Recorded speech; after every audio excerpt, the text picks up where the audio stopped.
Okay, before we start, I need to say something. Yeah, what is it? Last week, a guy came up to me at a coffee shop. He just looked at me and said, "You speak English?"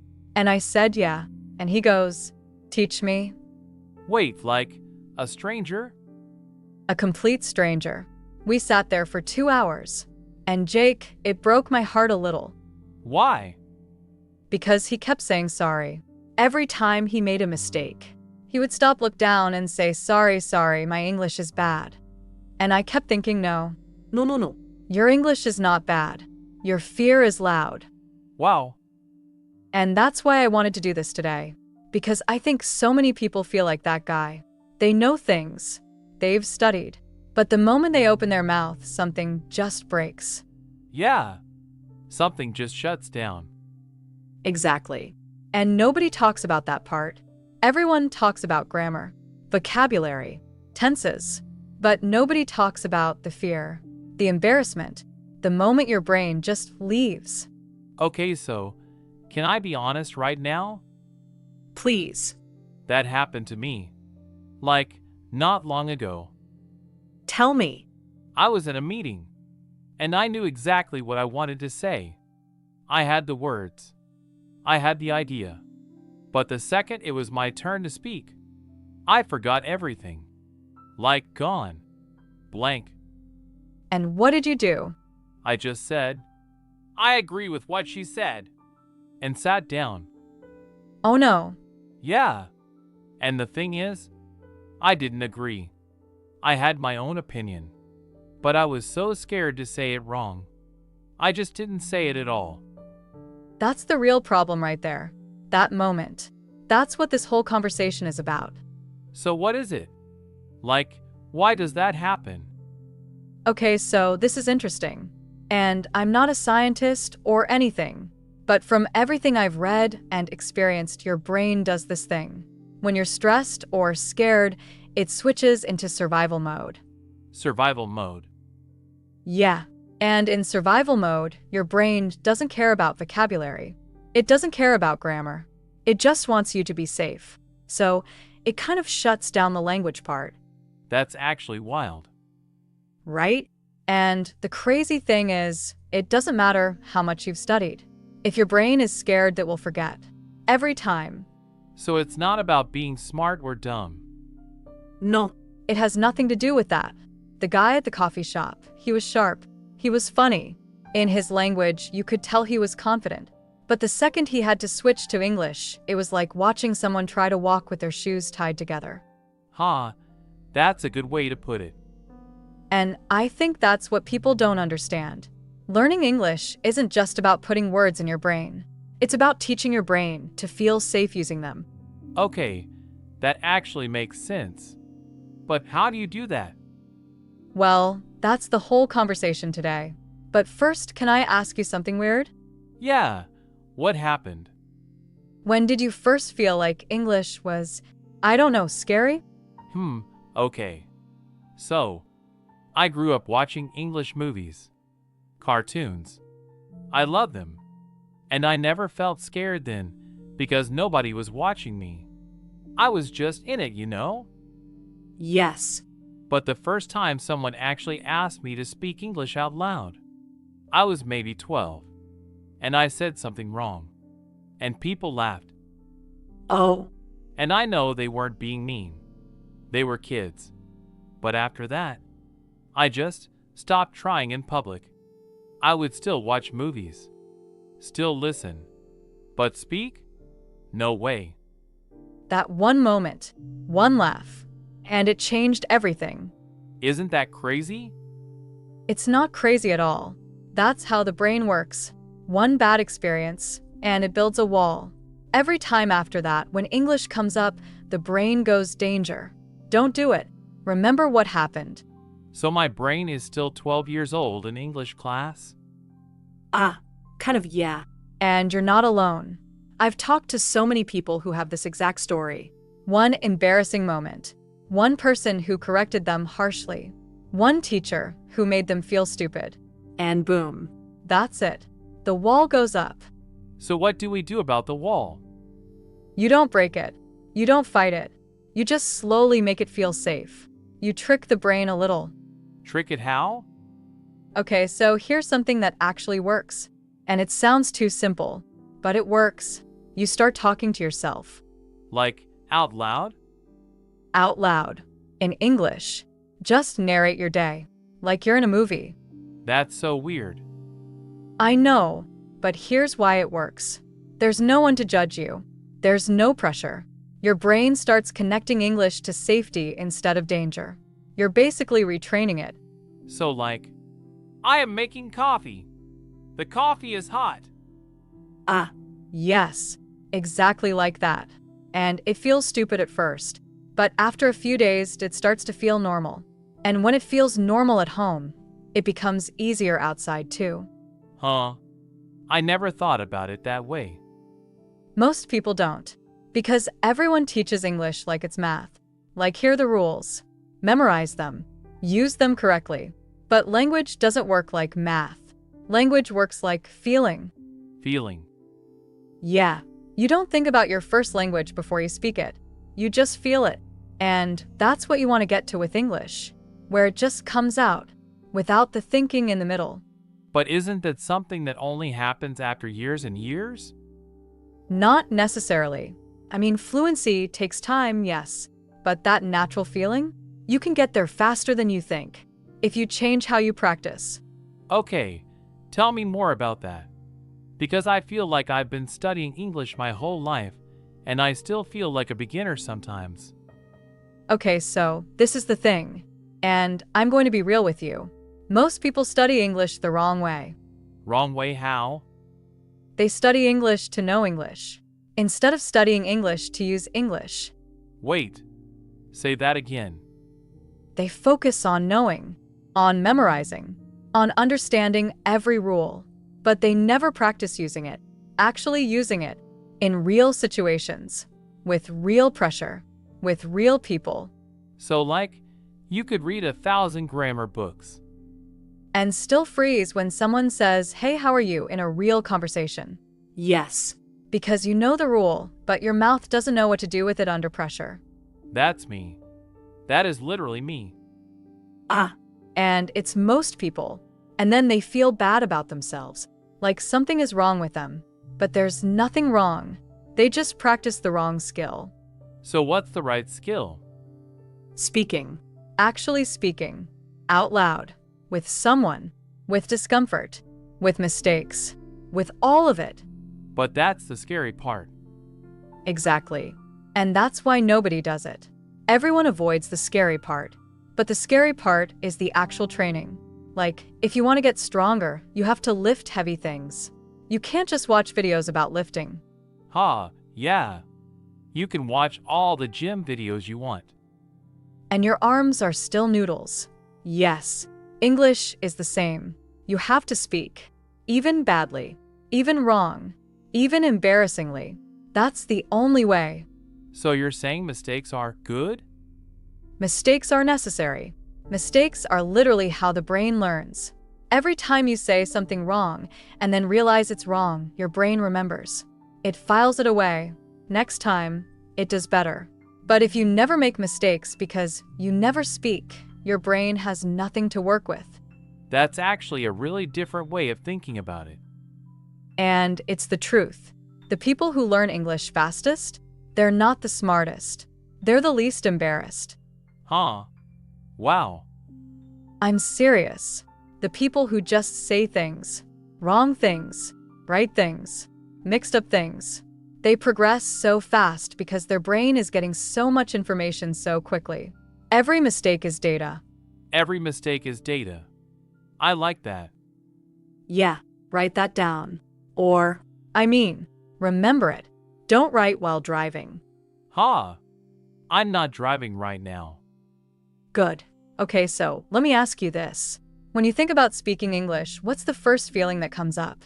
Like, honestly, what is it?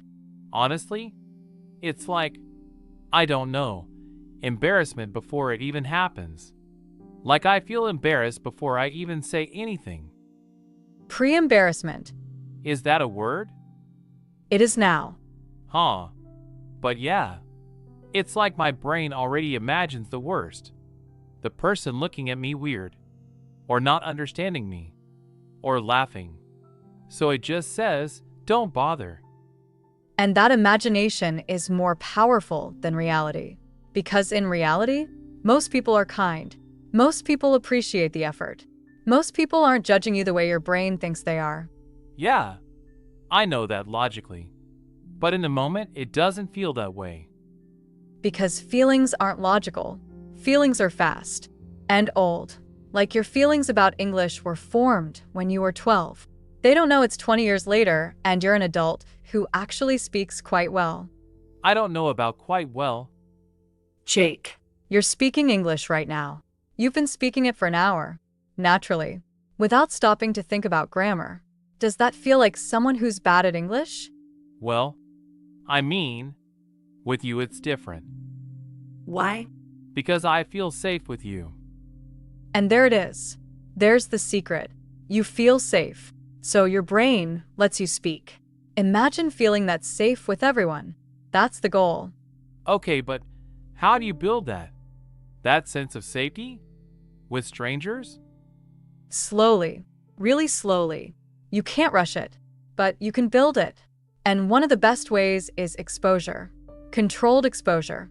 Like, you don't jump straight into giving a speech. You start small. Small like what? Like ordering coffee in English, even if your heart is pounding. Or saying thank you to someone in English. Or replying to a comment online in English. Small things that feel a little scary, but not terrifying. And each time you do it and nothing bad happens, your brain updates its files. Updates its files. Yeah. It's like your brain has this folder labeled English equals danger. And every safe experience slowly replaces those files with new ones that say, English is okay. That's actually kind of beautiful in a weird way. Right? And it takes time. But it works. Because the brain is always learning, always updating. You just have to give it the right experiences. Okay, so let me ask you something. Because there's something I've always been confused about. What's the difference between someone who's fluent and someone who's not? Like what actually separates them? Ooh. Okay, this is a good one. Honestly, the biggest difference is not vocabulary. It's not even grammar. It's hesitation. Hesitation? Yeah. Fluent speakers hesitate differently. They still pause. They still search for words. But they don't panic during the pause. They stay calm. They fill the silence with things like, you know, or I mean, or they just slow down. But they don't freeze. They don't give up. They keep going. So it's like the panic in the pause? Exactly. When you're not fluent yet, the pause feels like failure. And that feeling makes it worse. Your mind goes blank. And then you start saying sorry, and the whole thing falls apart. But a fluent speaker? The pause is just a pause. Normal. No big deal. So you need to make peace with the pause. Yes. That's such a good way to say it. Make peace with the pause. Because the pause is not your enemy. Silence is not failure. Give yourself the moment to find the word. It's okay. I never thought about it like that. I always felt like if I paused, people would think I don't know English. And meanwhile, every English speaker pauses. Every single one. Even native speakers. They say, and they trail off and they restart sentences. It's completely normal. But because your English examples are TV and movies, you think real English sounds perfect. And it doesn't. Real English is messy. Huh. That's comforting, actually. It should be. You've been comparing yourself to a movie where everything is scripted, where they did 30 takes, where someone wrote the perfect words. That's not how real conversation works. Real conversation is messy for everyone. So basically, I've been judging myself by impossible standards. Most English learners do. And then they feel like failures, when actually they're doing great. Just not great compared to a movie, which is not a fair comparison. This is making me feel a lot better, honestly. Good. Because you should feel good. You're doing this. You're having this conversation in English about a complex topic That's not nothing. Yeah, but I still make mistakes. Of course you do. And so do I. And so does everyone. You know what I did last week? I used the wrong tense in an email, a professional email, to someone important. And I didn't notice until after I sent it. What happened? Nothing. Absolutely nothing. The person replied normally. The conversation continued. The world did not end. Ha! And that's the thing. We make it so much bigger in our heads. Like one grammar mistake is going to destroy everything. But in real life, people are focused on the meaning, on what you're saying, not on how perfectly you're saying it. Unless you're a grammar teacher. Even then, I know grammar teachers who make mistakes in conversation. Because conversation is fast. Your brain doesn't have time to run every sentence through a grammar check. It just produces language as best it can. And that's fine. Okay, so here's something I want to ask. And I hope it doesn't come across wrong. Go ahead. Do you think some people just can't learn English? Like, is there a point where it's too late or too hard? No. Absolutely not. I don't believe that. And I've seen too many examples to believe otherwise. People who started learning at 50, at 60, and became fluent. Not perfectly accented, but fluent, functional, confident. Age is not the wall. Fear is the wall. But doesn't it get harder as you get older? Some things change. Yeah. Your accent might be harder to change as an adult, because the sounds your mouth makes have been practiced for decades in another language. And changing physical habits is hard. But understanding, speaking, having real conversations, that has no age limit. That's always possible. That's really good to know. Because I think a lot of people give up because they think they're too old. And that's so sad. Because they're not. They're just scared. And they use age as a reason because it feels safer than saying, I'm afraid. That's deep, actually. It's the truth. I'm too old is sometimes just, I'm too scared, and I'm embarrassed to admit it. Ouch. I'm not being mean. I'm just being honest. Because when you name the real thing, you can deal with it. When you hide behind excuses, you stay stuck. Okay, so let's talk about something specific. Because I think people listening right now might be thinking, okay, but what do I actually do? Like tomorrow morning. What do I actually do? Yes. Okay. Real things. I love this. So, first thing, and I really mean first thing, listen more than you study. Listen more? Yes. Find podcasts like this one. Find YouTube channels. Find shows. And just listen while you eat, while you walk, while you clean. Not studying. Not pausing and looking things up. Just letting English wash over you. Why is that different from studying? Because when you study, your brain is tense. It's in test mode. But when you just listen, your brain absorbs passively. And passive absorption is actually incredibly powerful. It's how babies learn. Nobody teaches a baby grammar. They just hear it, constantly. And slowly the patterns get in. So you're kind of becoming a baby again. In the best way, yes. You're resetting to that open, absorbing state. Without judgment. Without pressure. Just input. Okay. So that's one thing. Listen more. What else? Second thing. And this one surprises people. Shadow. Shadow? Shadowing. It's where you listen to someone speaking English and you repeat what they say at the same time. Like an echo or a shadow. You try to match their rhythm, their pronunciation, their pace, their everything. That sounds weird. It is weird, but it's one of the most powerful techniques in the world for language learning. Because you're not just hearing the language. You're physically producing it. Your mouth is practicing the sounds. Your ears are hearing your own voice saying it. Your brain is connecting all of it together. Like muscle memory for your mouth. Exactly. And the more you do it, the more natural those sounds and rhythms feel. And then when you speak in real life, they come out more naturally because your mouth has practiced them 1,000 times. Okay.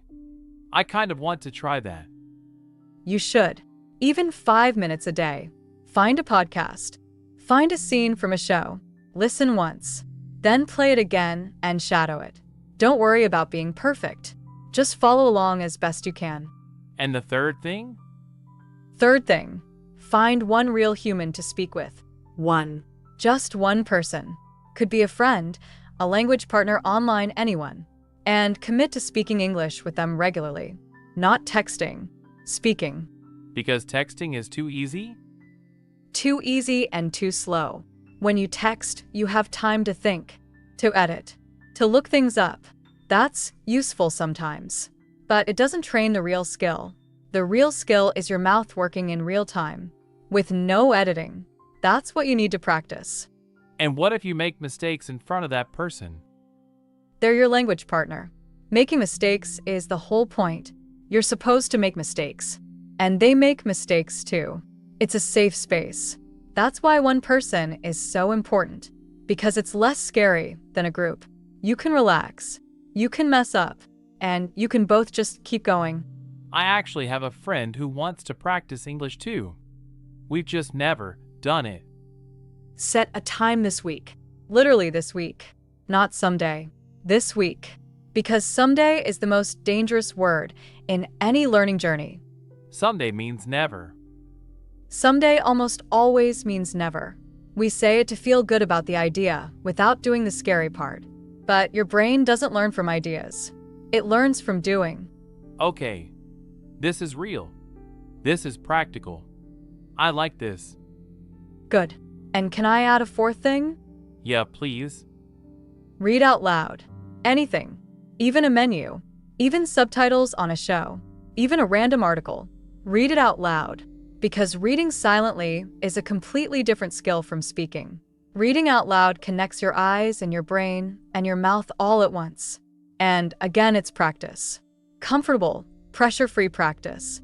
And no one's judging me for reading a menu out loud in my kitchen. No one. Except maybe your cat. I don't have a cat. Then you're safe. Ha! Okay, so I want to go back to something you said earlier about feeling safe, because I think that's the real core of all of this, and I want to understand it better. Yeah, what about it? Like, how do you actually feel safe in a conversation? When you're mid-sentence and you forget a word, or you say something wrong. How do you stay calm in that moment? Okay, so honest answer?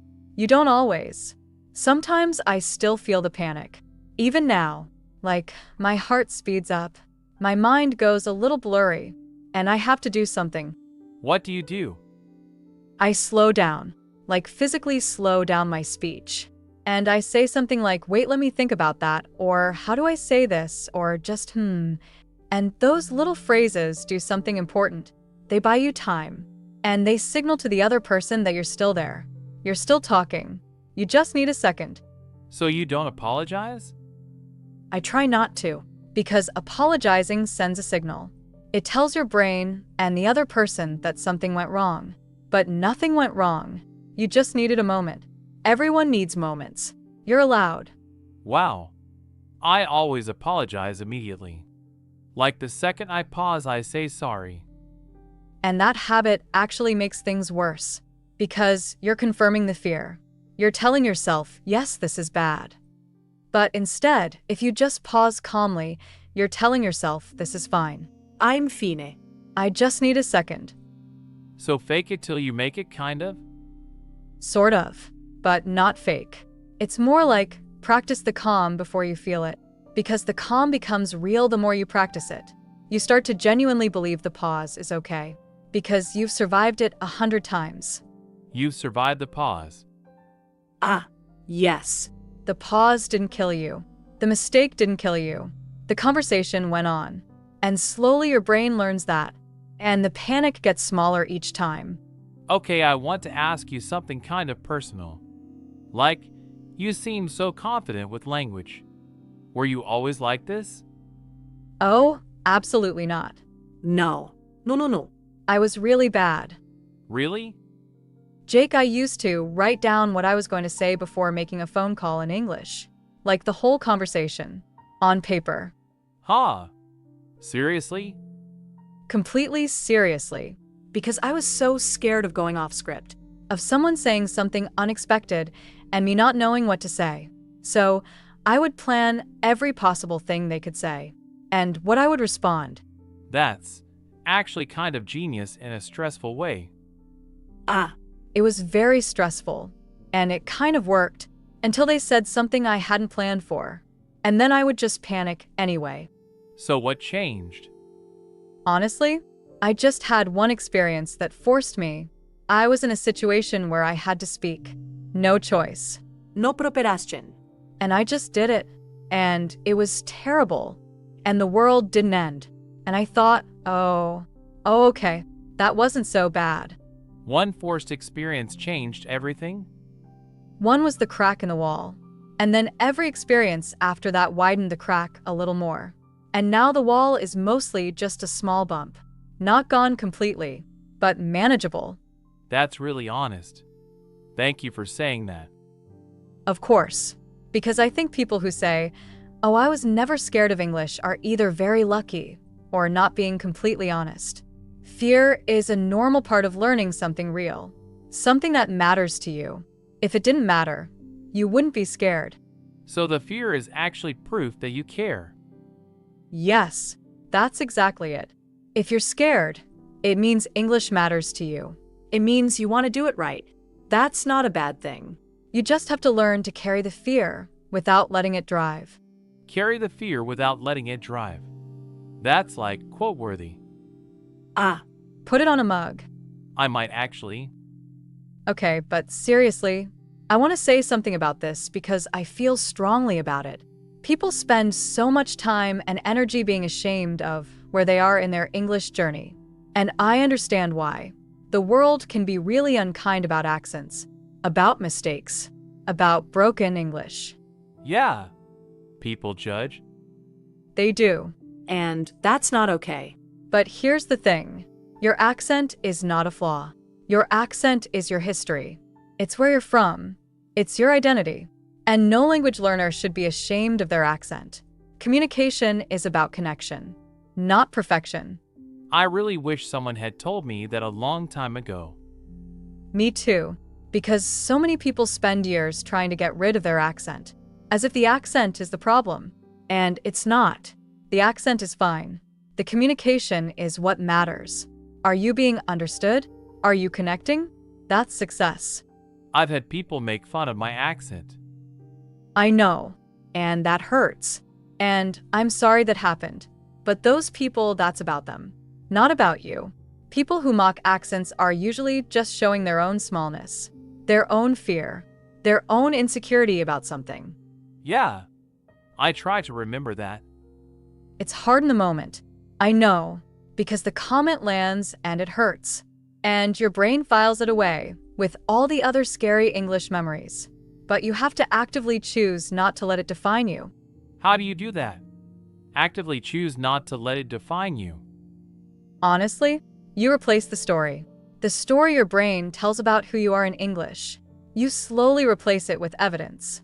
Every good conversation. Every time you're understood. Every time you make someone laugh with a joke in English. Every time you explain something clearly. That's evidence. And you collect it. And slowly, it outweighs the bad memories. Evidence collection. That's a real thing. That's a very real thing. Your brain responds to evidence. Give it the right evidence, and it changes its conclusions. Okay. I want to do something a little different for a second. Because I think some people listening might be at a really early stage. Like they barely feel comfortable with basic phrases. And everything we've talked about might feel too advanced. What would you say to that person? Oh, good. Yes.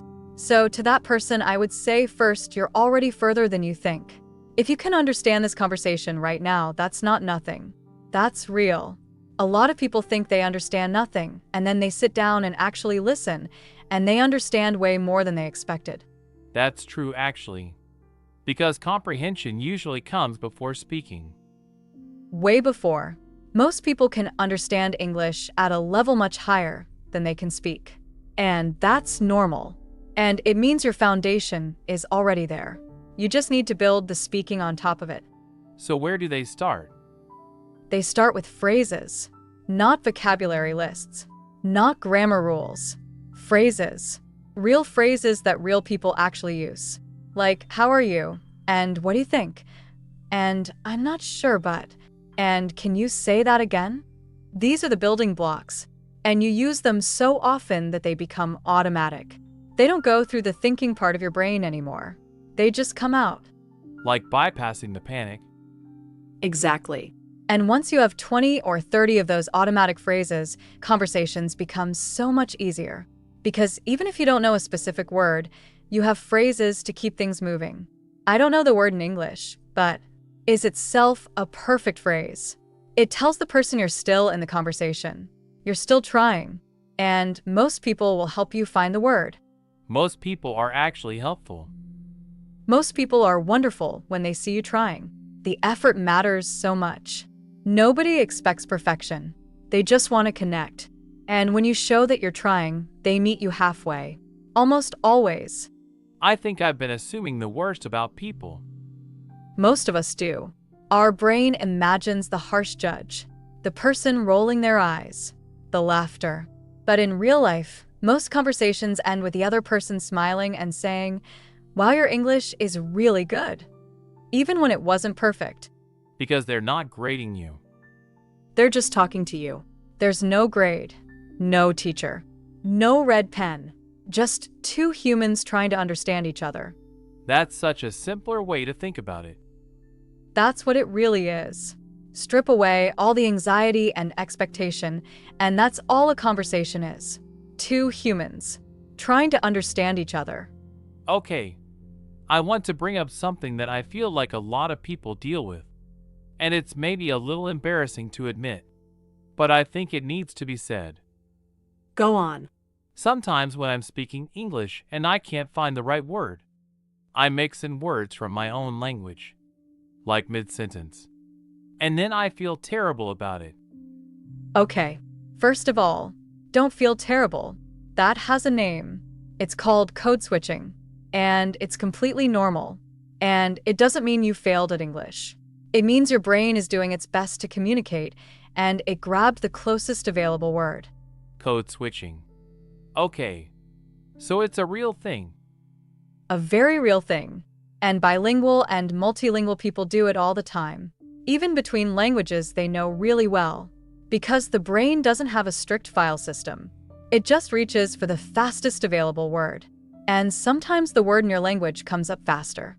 And that's not a failure. Not a failure. It's actually a sign of a working multilingual brain. The problem is the shame around it. Because people judge themselves for it. And that shame interrupts the communication more than the mixed-up word ever would. Yeah, I stop mid-sentence and get flustered. And then you lose the whole sentence. But if you just kept going and said the word from your language, the other person might not even notice. Or if they do, they'd probably just ask, "What does that mean?" And you'd tell them and the conversation would continue. It's never as big a deal as it feels. Language moments almost never are. But from inside our own heads they feel enormous. Because we're watching ourselves through a microscope. And no one else is looking that closely. Man, we really are our own harshest critics. In every area of life, but especially in language. Because language feels so personal. It feels like your intelligence, like who you are. So getting it wrong feels like being wrong, like being less. How do you separate that? Like language is not your intelligence. Consciously reminding yourself, actively. Like when you make a mistake in English, your brain might say you're stupid. And you have to consciously say back to it, "No, I made a language mistake." That's different. That's just practice. Talk back to your brain. Literally. And it sounds silly, but it works. Because your brain believes what you tell it. If you keep telling it, "I'm bad at English," it will look for evidence that this is true. But if you start telling it, "I'm learning English and I make mistakes and that's fine," it will start looking for evidence of that instead. So it's almost like you're choosing which story to reinforce. Exactly. and you get to choose. It might not feel like it, but you do. Every time you react to a mistake with self-compassion instead of self-attack, you're choosing the better story. Okay, this went somewhere I wasn't expecting. Like we started talking about English, and now we're basically talking about how your mind works. Is that okay? More than okay. Because I think that's actually the more important conversation. Like the English techniques are great, but if your head is in the wrong place, none of them work. That's the whole thing. That's why I said earlier that learning English is about teaching your brain to feel safe. Not just about vocabulary. Not just about grammar. It's psychological. It's emotional. And we don't talk about that enough. Why do you think that is? Why don't teachers talk about this? I think partly because it's harder to teach. You can hand someone a list of vocabulary words. You can write grammar rules on a board. Those feel concrete. Those feel like teaching. But saying, we need to work on how you feel about English, that's messier. That requires more time and trust. And most language classes don't have that. And also probably because a lot of teachers don't realize it either. Possibly. I mean, some teachers are amazing and they absolutely address this. But a lot of traditional language education is very focused on the mechanics, the surface stuff, and the inner stuff gets ignored. And then people graduate from years of English class and still can't have a real conversation. Because they practice taking tests, not having conversations. Those are two completely different skills. And the education system mostly trains one of them. Okay, so here's a question. If someone could only do one thing to improve their English, just one, what would you tell them? Just one? Just one. Talk to someone. One real person. One real conversation. That one thing. If you did nothing else, just that. Because everything else supports it. But that one thing is the actual skill. Everything else is preparation. The real training is the real conversation. Even if it's terrible? Especially if it's terrible. Because you'll survive it. And then you'll know you can. And then the next one is a little less terrible. And the next one even less. And slowly, over conversations, you build a new relationship with English. One where it's not the enemy. It's just how you talk to people. I love that. English is just how you talk to people. That's all it is. It's not a subject. It's not an exam. It's not a performance. It's just communication between humans. And humans have been doing that forever. You can do it too. Okay, I want to ask you one more thing, and then we can start wrapping up. But I think a lot of people wonder about this. Is there a right English? Like, is American English better? Or British? Or is one more correct? Oh no. No. There is no right English. English is not owned by any one country or any one accent. There are maybe 1.5 billion people in the world who speak English. And most of them are not native speakers. Most of them learned it as a second language, just like us. So we're the majority, actually. We are the majority. And yet somehow non-native speakers feel like they're the outsiders. Like native speakers are the real English speakers. But that's just not true. English belongs to everyone who uses it. Full stop. That's actually kind of empowering. It should be. Because when someone says your English isn't correct because it has an accent, they're wrong. English has thousands of accents. American English has hundreds of regional accents that are wildly different from each other. British English is full of accents that don't sound anything alike. There is no single correct English.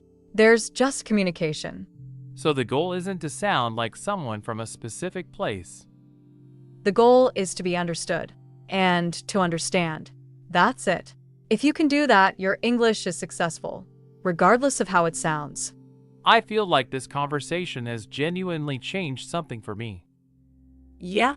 Like, I've always had this idea of what good English sounds like. And it's some perfect accent that isn't mine. And I've always felt like I was chasing something I could never catch. But what you're saying is, that thing I'm chasing, it doesn't even exist. It doesn't exist. It's a ghost. And you've been wearing yourself out trying to catch it. And the real thing, the actual thing I need, is just confidence in my own voice. In your own voice, saying your own thoughts, in whatever English comes out. Imperfect, accented, sometimes mixed up, but yours, and real, and good enough, because it is good enough. It is good enough. More than good enough. Okay, I feel like this is a good place to wrap up. But I want to give people something. Like something they can actually take away from today. Something they can do right now. Right now? Right now. Before this episode even ends. Okay, here's what I want you to do. Right now. Wherever you are, in your head or out loud, if you can finish this sentence.